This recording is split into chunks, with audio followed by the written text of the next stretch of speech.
Hey everybody, it's Chuck Dixon back again to answer questions about what it is that I do for a living. What I do for a living is write comic books, and other questions as well,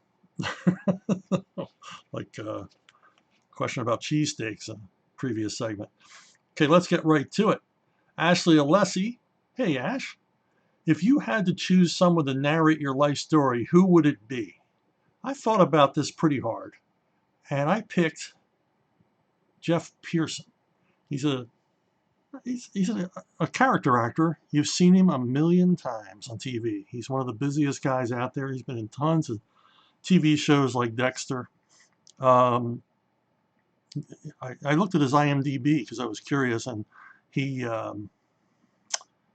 he's really prolific, man. This guy's busy, very much in demand. But anyway, I like the voice.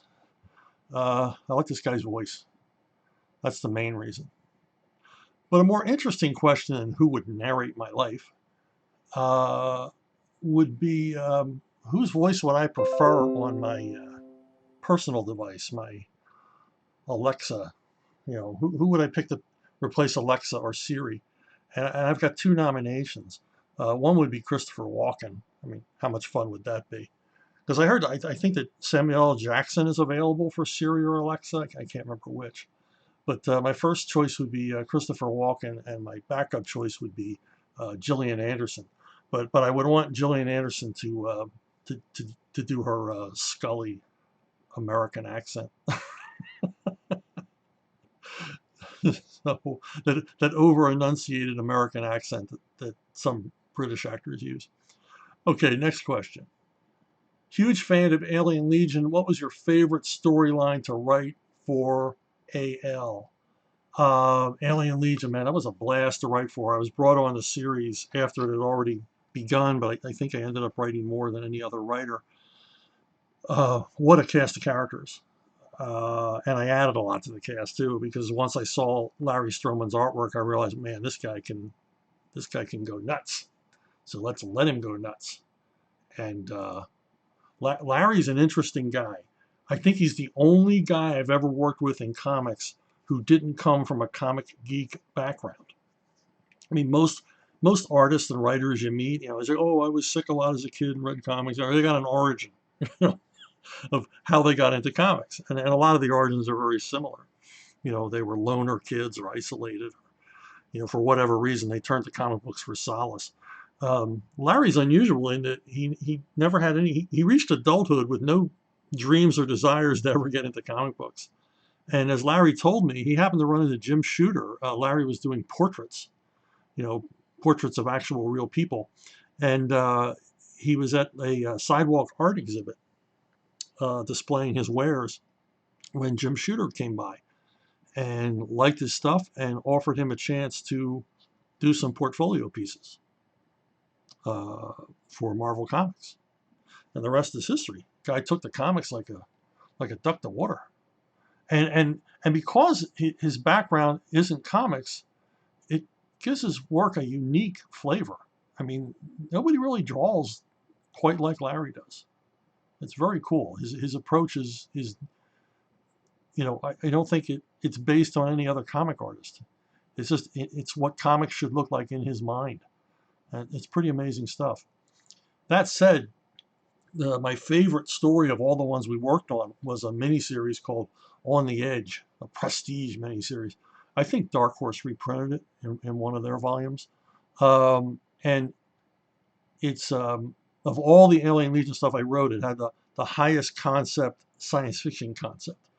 And basically, the Legion is drawn into the event horizon of a black hole and trapped there in sort of a graveyard of starships that circle this black hole and have been apparently circling it for eons. And because time acts differently around a black hole, they run into beings that have been trapped in this thing for millions of years.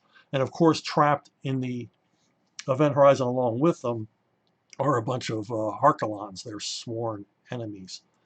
And so the Alien Legion actually have to cooperate with the Harkalons to create the method by which they can escape the event horizon so that they don't have to endlessly circle this black hole through eternity. So, you know, I really enjoyed working on this series, and it's hard to pick one, but this one was, I don't know, this one sort of came together naturally for me. And of course, Larry was up to the task of drawing all the wacky stuff I asked him to do. All right, next question. Bo Smith, howdy, Bo, partner. Uh, what comic books made you want to be a regular reader, and what comic books made you decide to be a collector? Um, yeah, I mean, when I was buying comics, you know, as a kid, or my parents would buy them for me, the idea of collecting, of getting every issue, really wasn't a thing. It was like if you saw an issue of Spider-Man, you bought it. You really didn't think about, did I miss the last issue, or to look for the next issue. I think the first time I ever thought of looking for the next issue was when the Marvel house ads for the first Fantastic Four annual. I just had to have that. And, you know, I'll tell a story about that another time. But the hunt for that particular issue when I was 7 years old. So, but the first comic I ran across that I had to have every issue, that I haunted the newsstands for, was Creepy. A Warren magazine, black and white, Frazetta paintings on the cover. And yeah, these knocked my socks off when I was a kid. And my mom thought they were a little too adult for me at the time, and she was reluctant to buy them until I told her that she could take all my little golden books and donate them to the children's hospital. That was the deal. You can donate all my little, but I got to be able to buy Creepy. And of course, Creepy was followed by Eerie, again with the Frazetta cover. And these were awesome horror stories, you know, basically going back to the EC horror comics tradition. And a lot of stories by Archie Goodwin, and um, you know, vampires and werewolves, and ghouls, and you know, aliens, you know, whatever. And then their third big title, it's only lasted 4 issues, is Blazing Combat, which was a fantastic war anthology with some of the top talent. I mean, all these books featured the best guys in comics. I mean, Al Williamson, Wally Wood, John Severin, Alex Toth, Reed Crandall. I mean, this list goes on and on. Jack Davis. Just Warren was able to get the cream of the crop to work on his titles early on. And then they went sort of through sort of a lax period, and then came back again in the 70s with some top flight stuff. But these are the books that I had to have every issue. And if I'm not mistaken, these are the first books, and because there were ads in the back of the books, you could buy back issues, that actually mailed away for back issues to fill in my collection. I just did not want to miss one of these comics. And consequently, that fever spread to other things. Like, wow, why don't I go back and fill in my Fantastic Four and Spidey collection? So there you have it.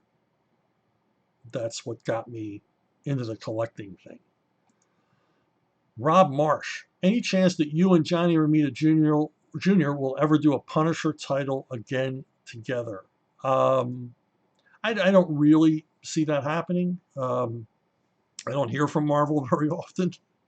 And it's usually just for like one-shot jobs, like writing text forwards or whatever. I did have another one I wanted to do with Johnny, and it involved Micro arranging it so that Frank gets committed to a mental institution. So Frank gets put into a mental institution for the criminally insane. And when the first time Micro visits him, Micro realizes this has been a horrible mistake, that he's betrayed his friend, and offers to do whatever he can to get Frank out. And Frank's like, no, I don't want to leave right now. I've got work to do here, but I do need your help in offing a bunch of murderous psychopaths that I've targeted here. And I was really looking forward to doing the Frank's psychiatric sessions, his therapy sessions, where he tells stories about his past to the therapist, and then we juxtapose that with seeing what really happened. that Frank's description of things that he's talking about uh, pale against the visuals. I used to love doing that stuff in Punisher, and then this was a prime uh, opportunity to do more of that, really bring that into focus. Okay, Leonard Pig says, what did you think of Jason Todd becoming the Red Hood? I don't know much about the continuity after I left. I know there's like a dozen Robins or something now. Um, I think bringing Jason Todd back is just a bad idea on principle. Tim Drake was pretty much, well, he was entirely created as a reaction to Jason Todd. That we, Denny O'Neil confessed to me that Jason Todd, in both iterations, I mean, they brought him in, sort of faded him away, rebooted him, and brought him back. He says both times they just did everything wrong and the character got away from them. He says nothing they did could fix this character, so the readers didn't like him. And I don't know if he's popular now in his new iteration or what, but I just think it was a mistake. He's one of those characters in comics who died who should have remained dead, because his death was so significant, and it was so asked for by the fans, demanded, because you demanded it. Yeah, they demanded this kid die. So yeah, I don't know the reasoning for bringing him back. Damian Wayne, another mistake. I mean, I remember we at our bat summits, we spent hours running away from Damian Wayne. Did we want to ever deal with this character? No, we did not. So there you have it. There's my answer. I don't think they should have brought Jason Todd back, um, because his failure was the whole reason for the genesis of Tim Drake. Chuck Johnson says, when you first started in comics, with the exception of Comic Cons, there was a sort of buffer between you and fans, with the main source of contact being letters to the editor. Nowadays, with the internet, you can essentially give you feedback quickly and directly. Is this a plus, or is it just something that is normal life now? Well, back in the day, they had letters pages, and you actually had to write a letter and put it in an envelope and address it and stick a stamp on it and, run down to the mailbox. You don't even see mailboxes anymore. Mailboxes and payphones are a thing of the past. Um, Now, to get your letter printed, you had to be, polite, have something to say that would be of interest to other readers, even be obsequious if you had to. The Marvel Comics letters pages are particularly obsequious. And if you were rude or brutal or nasty or horrible, obviously you were never going to get your letter published. So there was a manner, there were, there was a code of manners to getting your letter printed that simply doesn't exist today. Uh, After the letters page, you had the chat rooms, and chat rooms were basically, I mean, I had a message board on my old DixonVerse.com site, and I had people that would volunteers, people volunteered to monitor it. And so we kept trolls and weirdos and abusive people away. We just simply blocked them. So we kept a level of civility. It was a very, very, very popular message board. I remember a lot of creators who could have had their own message boards would come to mine um, to, you know, chat. You know, it was sort of a nexus for fans. But that kind of all ended with social media, where you just there's no governor. It's just insane, and people have access to you if you allow it, and they can be nasty and horrible. And I've certainly not so much anymore, not so much anymore. But in the past, I've been the victim, along with a lot of other people, of the kind of harassment that you get, in the internet the way it exists today. And it seems like the more they try to control social media, actually the worse it gets, because they're picking and choosing. They're choosing winners and losers. They're letting some trolls go nuts, and they seem to have an agenda as to who they, ban or shadow ban or block or abolish or put in Facebook jail or whatever. So yeah, it's a weird, weird place. And for the most part, for my money, literally, social media is a lie. It isn't what it's supposed to be. It isn't what it purports to be. I prefer the old days when you had a message board, you controlled it. You know, your fans came and other people that were interested, and it wasn't a numbers game or a like game, or you know, you weren't going on there looking for your serotonin levels to be raised or your rage to be fueled. But yeah, that's just the way it is now. I like having access to the fans. I like, you know, talking back and forth with people that I've never met who share a common interest. I think that part of it's cool. Zeb Oswald says, what did you think of Bane becoming the dragon's son? For example, the Robin villain called the Dragon. Yeah, this is kind of planned by me. So yeah, I think it was great. It was my idea that we not know Bane's parentage, that it wasn't clear. And we set it up so that the nominees were Sir Edmund Dorrance, the King Snake, and possibly for a while we played with the idea that maybe Thomas Wayne was Bane's daddy, and that Bruce and Bane were actually half brothers. And there was a third character who I can't remember, but there were three candidates that could have been Bane's dad, and it turned out to be the King Snake, Sir Edmund Dorrance. Now, I didn't get to write the stories where his parentage was reviewed, but the writers who did, in particular Scott Beatty, contacted me and asked me about this storyline that had never been resolved. The question of Bane's father had never been resolved, and where was I going with it? And I was going in that direction, and Scott basically presented that story. So yeah, it has my complete approval. Who is your favorite character you've never written from Marvel and from DC? Who is the character from each company that you have zero interest in writing? Who is the character from each company you hated to write? There were no characters I hated to write. I mean, I would be offered characters, would you like to do this? Would you like to do that? And I would take a little while to answer. I would never just say yes because I wanted the money, because I wanted the assignment. I wanted to make sure it was something I could contribute to. And so that was my first criteria. Am I right for this job? And I did turn down jobs, sweet jobs that I thought, this other guy would be better at that than me. It's not my kind of story. I wouldn't be able to do my best work on this because they just have no interest in it. But of all the DC characters, Blackhawk is probably the best fit for me that I've never written. I've never written a single word of Blackhawk the whole time I was in DC. Probably the best fit. High adventure, kind of has a war aspect to it. Very pulpy. I would naturally set it in the past. It seems like a good fit. Marvel characters I never got to write. I don't know. I got to write the Punisher. That was my big concern.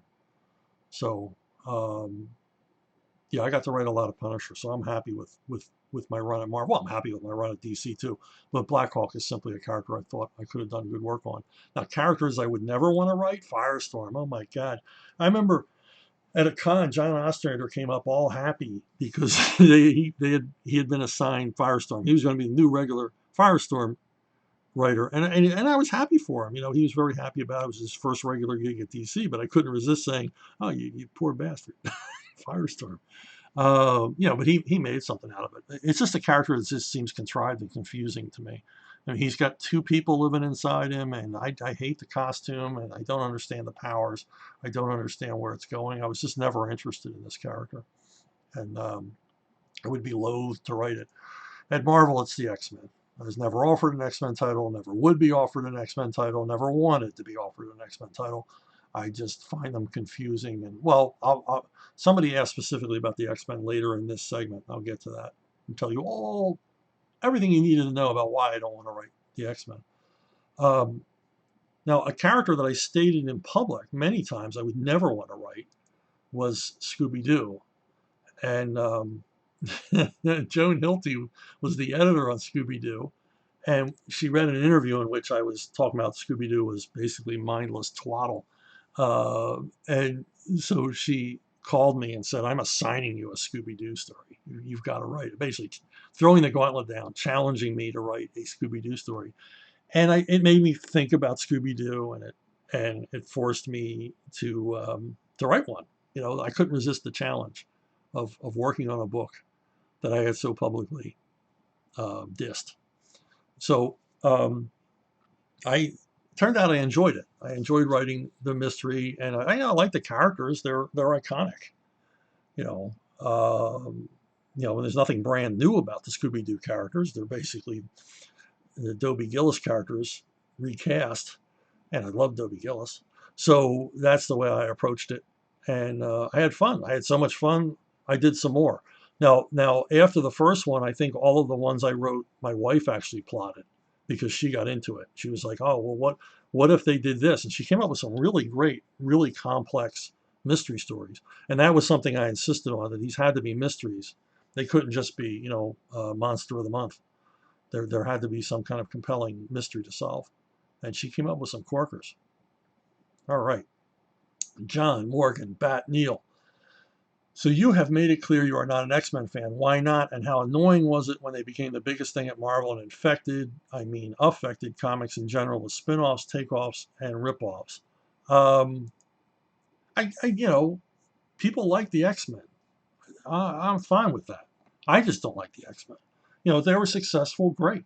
But it did make me kind of happy that for a long time G.I. Joe was the #1 selling title when most comic book fans thought it was X-Men, simply because that was the fan favorite.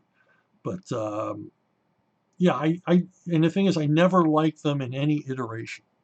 I didn't like them when Lee and Kirby did them. I thought they were a pack of whiners. Like, oh, we're mutants. Oh, I can fly. Oh, poor me. I kind of like the idea that, there were evil mutants and good mutants, and they were fighting against each other. And I get it. It's an allegory to racial prejudice. I get all that. But, these characters didn't appeal to me because none of them were happy ever, you know, and, um, and they spent all the time in school, which I didn't like school all that much, so I couldn't relate to that. And yeah, I didn't get it. Now I tried the book. I mean, I think I read a lot of it during Byrne's run with Chris Claremont and John Romita Jr.'s run with Chris Claremont. So I gave the book a fair try. I mean, there were a couple of years there I was following it every month. It just didn't appeal to me, and I eventually just stopped reading them. Didn't have a long-term appeal, and never had appeal to me as a creator to ever jump in. And the other thing is it's daunting because X-Men fans are so particular and so judgmental. Nothing wrong with that. That's what fans are. Uh, and the continuity is so dense that, like, where do you begin? If you weren't a huge X-Men fan from day one and know everything, you just have no right jumping in here. Oh, I also followed Larry Hama's run on Wolverine, which is astounding. But, it's Larry Hama, so he makes it work. Chuck Johnson says, if a comic book company contacted you today about writing a character you had never written before, how much lead time would you want to research the character? That is an awesome, awesome question. For most of my career, I've been able to literally write characters I've known most of my life. Batman and Robin, Conan, characters like that. And, The Simpsons. Watched hundreds of episodes of The Simpsons before I ever wrote a comic. But the thing is that you can read about a character, and that's one thing, but that doesn't mean you know everything about the character. You know what the writers told you. You know from that, but you don't know what the writers know. So from reading about a character to jumping in and writing one is leaping a chasm. You've got a lot to learn, got a lot to think about. It's like, well, you know, um, I like Green Arrow, okay, but what is it about Green Arrow? What makes him tick? What makes him work? What's he want out of life? What do his fans expect? It's not all just continuity stuff. You've got to get to the root of the character, which sometimes makes it difficult, when the characters aren't particularly interesting. The little bit of work I did at Image, it comes to mind because the characters were all pretty much cookie cutter. They didn't have individual voices. For the most part, they didn't have individual personalities. The dialogue in the comics seemed to be non sequitur and random, as if the dialogue was all thrown in a hat and then applied to the pages. Literally the word balloons were pulled out of a hat and applied to the pages in random order. Um, so things like that were tough. I recently worked on a project, which was a good project, but it was, it's not out yet, so you can't see it. But the creator had created, basically a group of generic superheroes, but that wasn't what the story was about. The story was about more than that. He needed a bunch of superheroes to populate his story, and he came to me for help with it. So, which I did, but he I would keep pestering him with questions. Well, who's this character?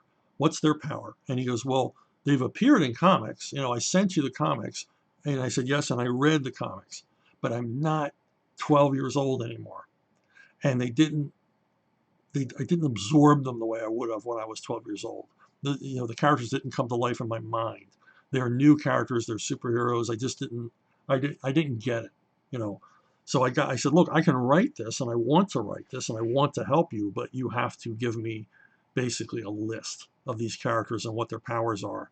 So I don't get constantly confused. I can't keep looking back to the comics because they didn't give me what I needed in the way I needed it. So yeah, it's kind of a mechanical way to go about writing, but I'm a professional writer. That's what I get paid to do.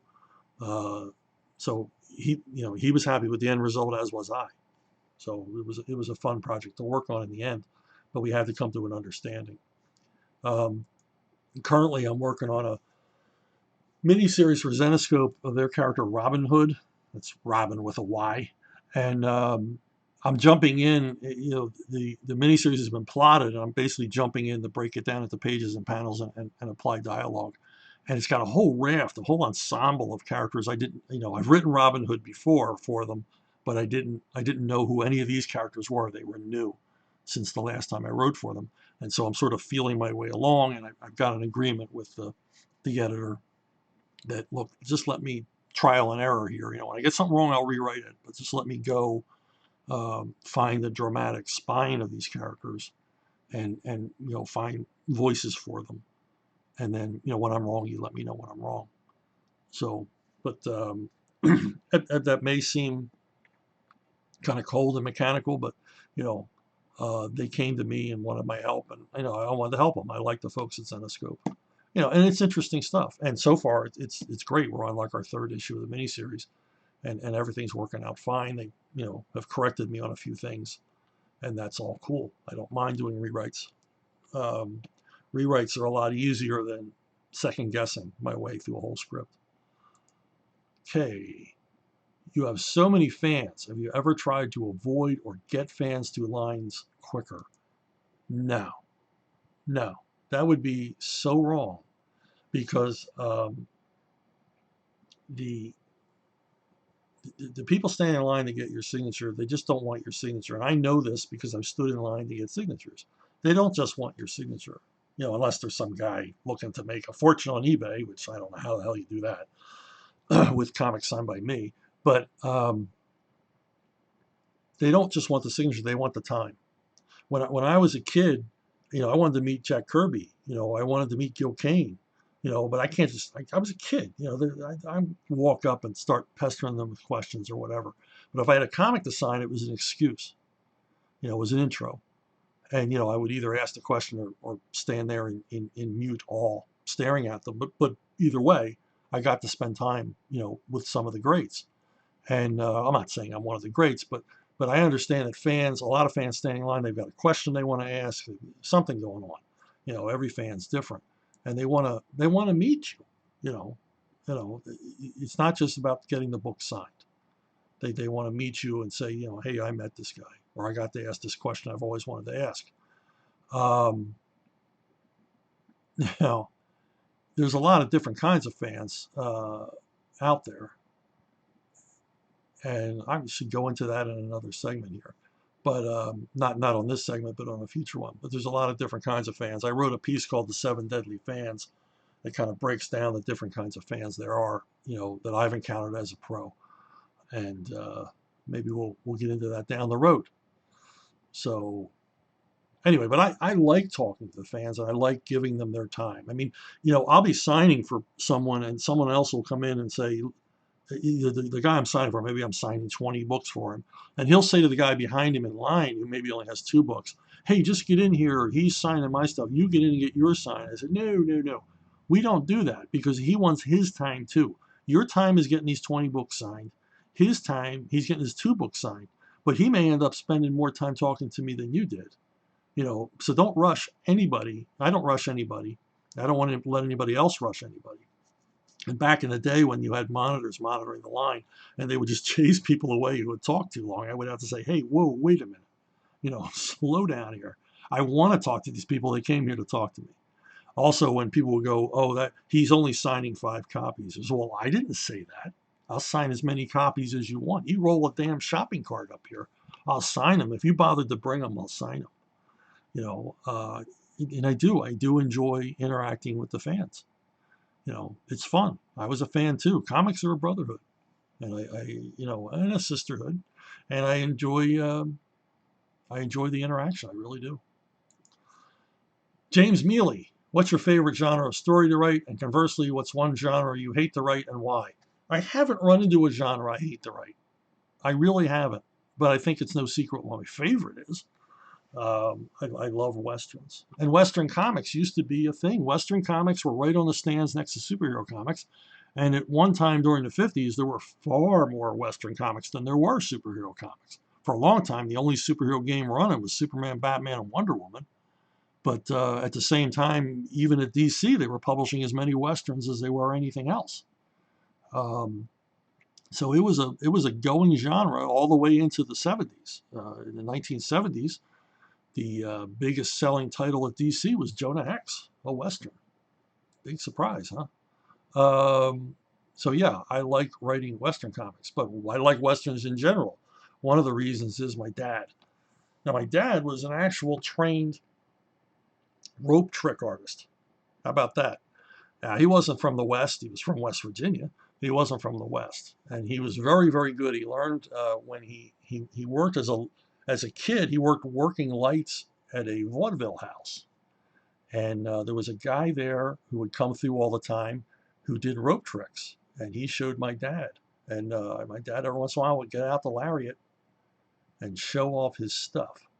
And he was a huge Western fan, novels, TV shows, movies, whatever. The other reason I like Westerns is because when I was a kid, they were inescapable. Every kid, girl or boy, had a 6-shooter and a holster and a cowboy hat. We all did. And it was the go-to genre when you went outside to play. You get out your guns and you get out your wagon, and you had a wagon train. And of course, TV was populated every night when I was a kid with Western after Western after Western. You started with Lone Ranger at like 5 in the evening, and it just went on and on and on. I mean, these characters just represent the characters that Warner Brothers alone was producing, doing weekly television shows. And they're absent Clint Walker, who was who was on strike when this picture was taken. So you might have, remember there were only 3 networks, 3 channels to watch, and you might have 3 Westerns on simultaneously. So boy, somebody invented the VCR back then. They could have really made millions. And then as I got older, my dad always had Western paperbacks. There was always one in the car, always one on his nightstand, always one on his workshop table. He was always reading a paperback Western. And as I got older, I began to, pick them up and read them myself and fell in love with them. And of course, then there's the movies. Big Western movie fan. Always have been, always will be. Pity they don't make more of them. But, these were a big influence on me, on my storytelling style. And pretty much most action films are Westerns. Because what is a Western? It's a story about confrontation, that in the end is resolved through violence. And isn't that every single action film you've ever seen? You know, every cop drama you've ever seen. Hell, every Shakespeare play. Shakespeare wrote westerns. I always say Samuel Beckett could have written a hell of a western because his stories took place in a world without reason or law, or and that's what makes westerns so neat. Is anything can happen, especially emotionally. A lot of them are morality plays about human nature and human failings, and you have this landscape where anything can happen because the fictional West is wide open, even more wide open than the original actual West was. Um, Anything you can think of can happen within the confines of a Western, and any story can be told using the Western as a template. Heavy drama, comedy, you know, um, you can tell a noir Western. There's heist Westerns, everything you can imagine. And of course, the iconic characters, the loner, the guy standing tall against all odds. Um, it's an irresistible pull, and my main attraction to reading them, watching them, and wanting to write them. And recently, I've gotten to write quite a few, Western novels, which is a dream come true. But my earliest work in comics was actually Westerns. I got to work with John Severin in Larry Hama's rebooted Savage Tales magazine. So some of my earliest paid work at Marvel, actually all of my earliest paid work at Marvel, were Westerns that would eventually be drawn by the great John Severin. I also got to work on a miniseries, Lone Ranger miniseries with Esteve Paul. Um, I did a version of the Justice League, an Elseworlds version, as a Western called The Justice Riders. I got to do a Punisher Western with John Buscema, A Man Called Frank.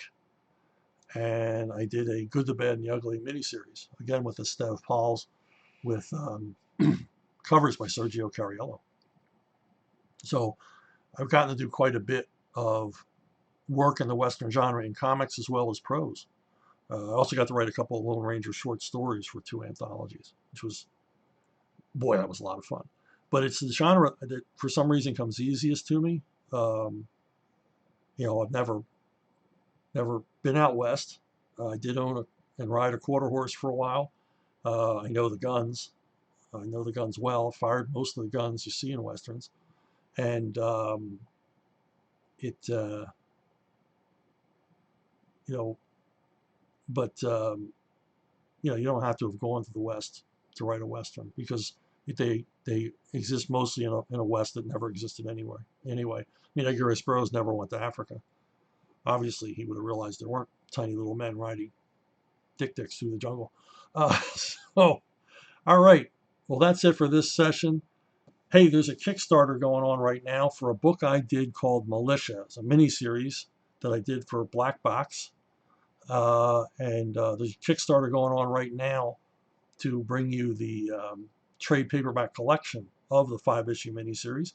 And Militia takes place during it's very much a war comic. It takes place during the current war on terror. Features a female protagonist, but she is no Mary Sue. She's got her problems. This is not a girl power book. And I found a scenario in real life that allowed me to write about, um, you know, female soldiers in the United States Army in combat in Afghanistan. It does happen. It did happen. And it's pretty cool. I'm real happy with the way it turned out. And I hope you go visit Kickstarter. And along with it, there's other stretch goals and stuff in Kickstarter, and there's other tchotchkes you can get. And one of them is this terrific series called IT by Scott McDaniel.